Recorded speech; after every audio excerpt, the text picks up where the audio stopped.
তো আমরা যখন লবিতে থাকি তখন দেখি একজন বি ব্যাচ আছে আর একজন গান চেঞ্জ করতেছে উড়াধুরা।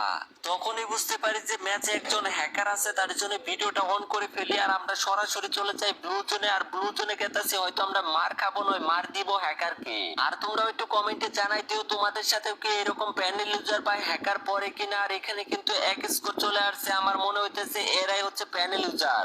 এখন অনেকেই কমেন্ট করতে পারো যে ভাই ব্লু জোনে নামলে কি প্যানেল ইউজার বা হ্যাকার হয়। তো এইখানে দেখতে পারো একটা স্নাইপার আছে, আমি কিন্তু এটাকে নিয়ে নিলাম। আর এইখানে কিন্তু সরাসরি ডাইরেক্ট এইখানে চলে আসে এই প্যানেল ইউজারটা, কারণ এদের কাছে কিন্তু লোকেশন থাকে, যেখানে স্নাইপার থাকে সেটার কিন্তু লোকেশন এরা পেয়ে যায়। আর এখানে কিন্তু আমাকে মারতে আসে নাই, সরাসরি কিন্তু এই স্নাইপারের জন্য আসছিল। কিন্তু আমি তাকে চাঁদের দেশে পাঠাই দিয়ে এখানে মেডিকেট করতে না করতে দেখি আরেকজন টিমমেট চলে আসছে, ম্যাক্স 7 দিয়ে এসাজাতাই মারছি, এটাকে ডাউন করে ফেলছি। তারপর সাথে সাথে তাকে ফিনিশ করে দেওয়ার মাত্রই দেখি যে বি ব্যাচ কিন্তু অলরেডি কিল হয়ে গেছে, তাও আবার হ্যাকারের কাছে। আমি কিন্তু এখনো বুঝতে পারিনি ওই ছিল আসল হ্যাকার।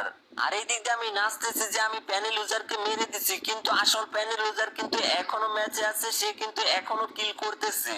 আর লাস্ট পর্যন্ত ওই হ্যাকারে কয় কিল করতে পারে সেটাই তোমাদেরকে দেখাবো। আর গেরিনাকে বলবো এখনো কিন্তু গেম থেকে প্যানেল ইউজার রিমুভ হয় নাই, এখনো কিন্তু অনেক প্যানেল ইউজার আছে, প্রতি ম্যাচে কিন্তু প্যানেল ইউজার থাকে। আর এই দিক দিয়ে কিন্তু আমাদের টিমমেটকে অলরেডি কিল করে ফেলছে। আর এইটাই ছিল প্যানেল ইউজারের একজন টিমমেট। আর ও কিন্তু যে প্যানেল ইউজারকে মারছে ও কিন্তু লোকেশন বলে দিতেছে যে এইখানে আমি দাঁড়াই রয়েছি। ও কিন্তু বুঝতেই পারে না যে আমি এখানে ছিলাম, পরবর্তীতে হয়তো ওর টিমমেট বলে দিয়েছে যে এখানে আমি দাঁড়াই রয়েছি।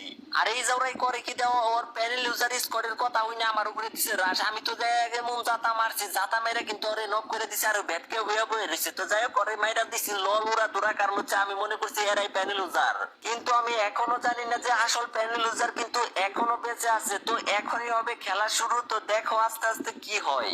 আর রিমনা ভিলেজ থেকে লুট করে যখন আমি ক্লক টাওয়ারের দিকে যাই তখনই দেখি আবারও বিবেচ ডাউন, তাও আবার হ্যাকারের কাছে। যাই হোক অনেকেই কিন্তু আমার সাথে অ্যাড হতে চাও কিন্তু অ্যাড হতে পারো না। যারা এই পর্যন্ত ভিডিওটা দেখছো তারা কিন্তু অবশ্যই আমার সাথে অ্যাড হতে পারবা। তার জন্য অবশ্যই পেজটা ফলো করতে হবে, ইউটিউব চ্যানেলটা সাবস্ক্রাইব করতে হবে, তারপরে অবশ্যই একটা লাইক করবা, শেয়ার করবা এবং কমেন্টে তোমাদের ইউআইডি গুলো দিয়ে দিবা। যাদের নামের পাশে ফলো থাকবে এবং শেয়ার থাকবে তারা কিন্তু অবশ্যই অ্যাড পাবে। অবশ্যই তোমরা কমেন্ট করবা, তাহলে কিন্তু আমি তোমাদের মধ্যে থেকে 20 জনকে